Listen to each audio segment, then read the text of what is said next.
Assalamualaikum warahmatullahi wabarakatuh. Alhamdulillahi rabbil alamin. Wassalatu wassalamu ala ashrafil mursalin Sayyidina Muhammadin wa ala alihi wa sahbihi ajma'in. Subhanaka la ilma lana illa ma'alamtana innaka antal alimul hakim. Rabbi syrah li sadri wa yassir li amri wahlul 'uqdatam min lisani yafqahu qawli, amma ba'du.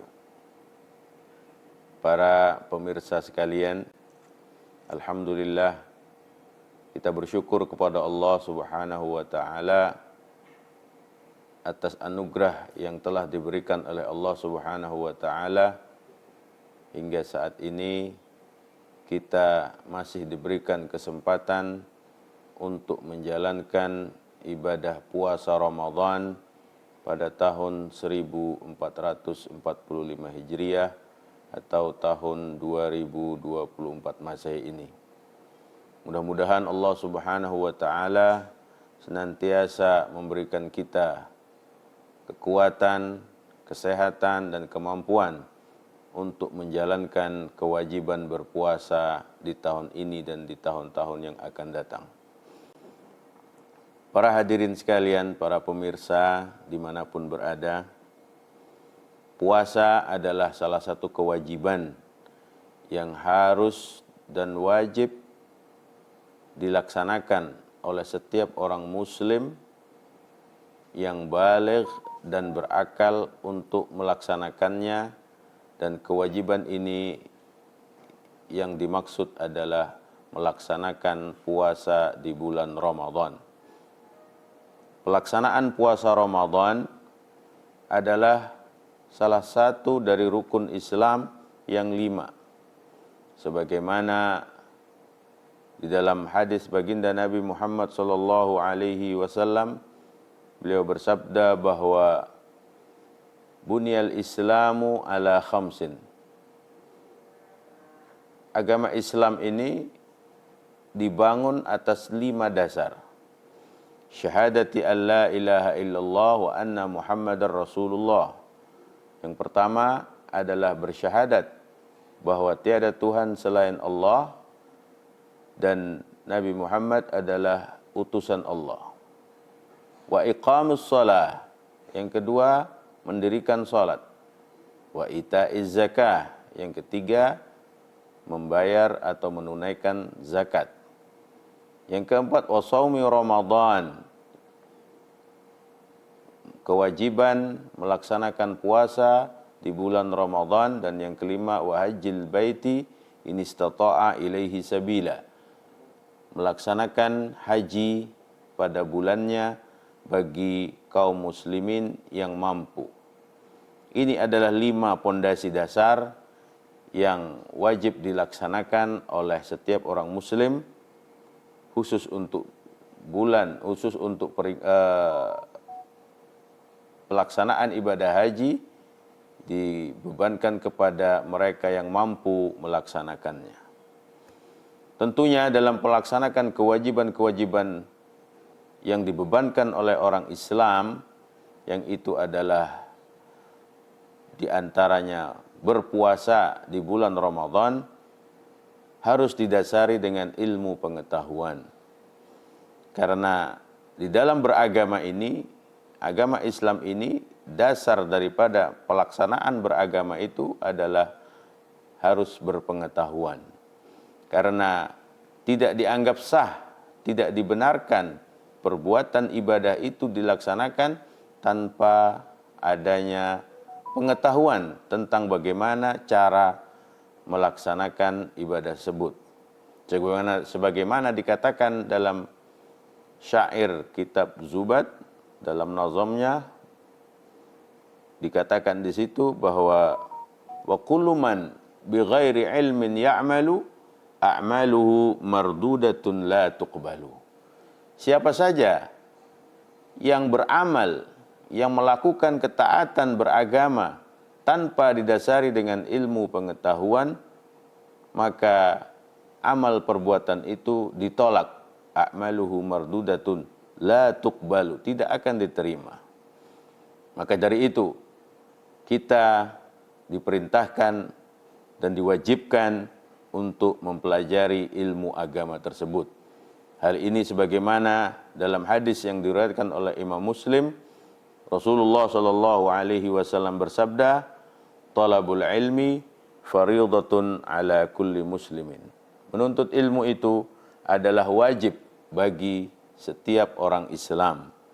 Yang dimaksud menuntut ilmu yang dihukumi fardu atau wajib dilaksanakan oleh orang muslim adalah ilmu yang berhubungan dengan sah tidaknya ibadah seseorang, terjauhnya seseorang dari siksa neraka. Maka Rasulullah mengatakan fariidatun, wajib setiap orang muslim mempelajarinya, termasuk yang berhubungan dengan ibadah puasa ini. Ketika kita melaksanakan ibadah puasa, maka harus didasari dengan pengetahuan tentang bagaimana tata cara ibadah puasa yang benar. Banyak orang sekarang sebagian tidak menghiraukan hal ini. Mereka berpuasa hanya mengikuti bagaimana orang-orang berpuasa tanpa didasari dengan pengetahuan. Jika amal mereka tanpa didasari pengetahuan, maka puasanya tidak diterima. Bagaimana jika dia mengamalkannya bertahun-tahun, maka tentunya amal tersebut tidak diterima. Na'udzubillahi min dzalik. Oleh karena itu, dalam kesempatan yang berbahagia ini akan kita paparkan hal-hal yang berhubungan dengan perbuatan-perbuatan kita, khususnya dalam menjalankan ibadah puasa yang kita diwajibkan untuk melaksanakannya, yaitu ibadah puasa wajib di bulan Ramadan. Di dalam pelaksanaan ibadah puasa ada dua perbuatan atau dasar dan pondasi yang harus dilaksanakan oleh seseorang yang akan melaksanakan ibadah puasa. Yang pertama adalah dia harus melakukan yang namanya niat. Yang kedua adalah meninggalkan hal-hal yang dapat membatalkan puasa tersebut, dimulai dari terbitnya fajar sampai terbenamnya matahari atau ketika tiba sholat maghrib. Hal inilah yang harus kita ketahui, dan mudah-mudahan dengan mengetahui hal ini, ibadah puasa kita diterima oleh Allah Subhanahu wa Ta'ala di bulan Ramadan ini. Namun sebelum kita memahami bagaimana yang dimaksud dengan rukun-rukun puasa tadi, kita harus mengetahui apa yang dimaksud dengan puasa itu. Puasa secara bahasa adalah menahan diri. Bisa jadi menahan diri dari makan, menahan diri dari minum, juga bisa jadi menahan diri dari berbicara. Karena pengertian puasa menurut bahasa adalah menahan diri, al-imsak dalam bahasa Arabnya. Namun dalam pengertian agama, puasa adalah menahan diri dari makan dan minum mulai dari terbit fajar, mulai dari tibanya datang waktu sholat subuh sampai terbenamnya matahari atau tibanya waktu sholat maghrib. Inilah pengertian puasa yang dimaksud ketika kita melaksanakan kewajiban puasa Ramadan. Maka selama 1 bulan penuh kita diwajibkan untuk melaksanakan ibadah puasa ini setiap hari mulai dari terbit fajar sampai terbenamnya matahari atau tibanya waktu sholat maghrib. Kembali ke pengertian yang berhubungan dengan rukun puasa. Tentunya rukun puasa yang pertama tadi adalah niat. Karena Rasulullah Shallallahu Alaihi Wasallam bersabda, innamal a'malu binniyat. Sesungguhnya segala amal perbuatan manusia adalah tergantung dengan niatnya. Maka bagaimana tata cara kita dalam berniat ketika berpuasa? Dalam puasa,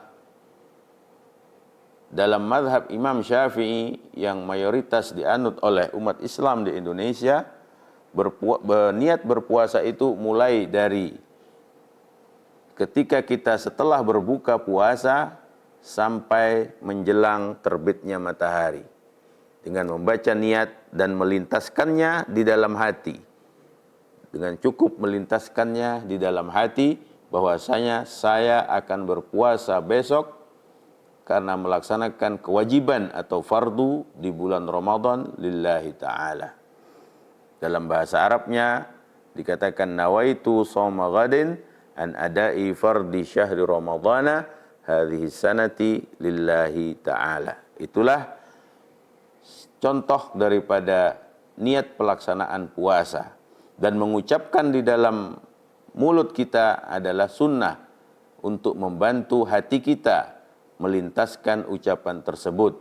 Karena niat itu yang wajib adalah di hati.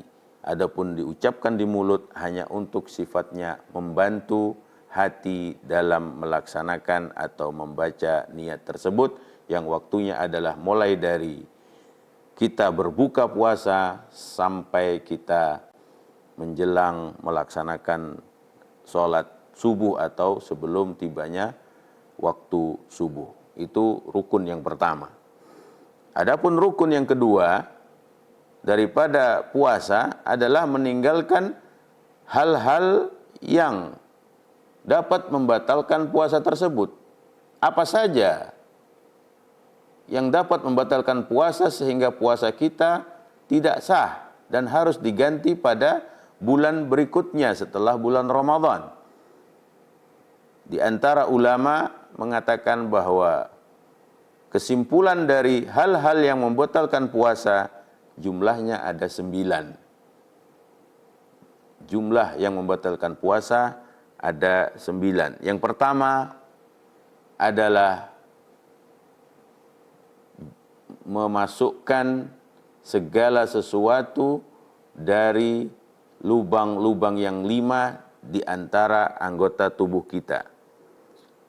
Lubang yang 5 itu apa saja? Yang pertama memasukkan sesuatu dari mulut. Kalau kita memasukkan apa saja dalam mulut dan masuk ke dalam rongga atau kerongkongan kita, maka batallah puasa kita. Lubang yang kedua adalah memasukkan sesuatu ke lubang hidung. Makanya ketika kita berwudu, hendaklah kita berhati-hati ketika kita menghirup air ke dalam hidung, jangan sampai masuk air tersebut ke dalam hidung kita sehingga puasa kita menjadi batal. Lubang yang ketiga adalah masuknya sesuatu ke dalam lubang telinga. Ini juga dapat membatalkan puasa. Lubang yang keempat adalah kemaluan kita. Lubang yang kelima adalah memasukkan sesuatu ke dalam dubur atau lubang pantat kita. Itu yang pertama yang dapat membatalkan puasa, yaitu adalah memasukkan segala sesuatu ke 5 lubang yang telah disebutkan tadi. Yang kedua yang membatalkan puasa adalah muntah dengan sengaja. Berbeda dengan muntah dengan tidak sengaja.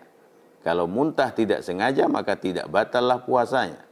Tetapi kalau muntah yang disengaja inilah yang menjadikan puasa kita batal. Karena bisa jadi kita ketika muntah dengan sengaja maka itu dapat membatalkan puasa. Kemudian yang ketiga yang dapat membatalkan puasa kita adalah berhubungan suami istri. Bagi suami dan istri yang sudah sah menjadi pasangan suami istri yang sebelum bulan puasa diperbolehkan berhubungan, maka ketika melaksanakan ibadah puasa di siang hari maka tidak dibolehkan untuk melakukan hubungan yang sehingga dapat membatalkan puasanya.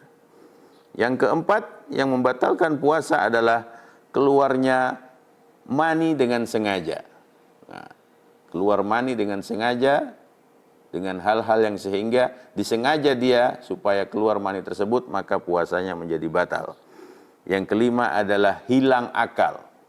Hilang akal ini ada 3 macam. Ada hilang akal karena gila, Ada hilang akal karena mabuk, ada juga hilang akal karena pingsan.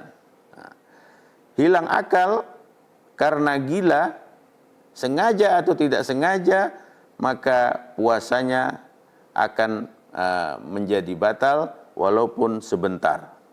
Sebentar dia gila, habis itu sadar, maka puasanya pada waktu itu batal dan harus diganti pada bulan yang lainnya selain bulan Ramadan. Kemudian yang kedua, ada orang hilang akal karena mabuk dan pingsan.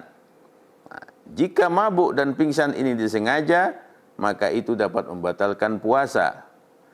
Dan biarpun pingsannya itu sebentar atau mabuknya sebentar, seperti dengan sengaja dia mencium sesuatu yang dapat dia pingsan, maka itu dapat membatalkan puasa.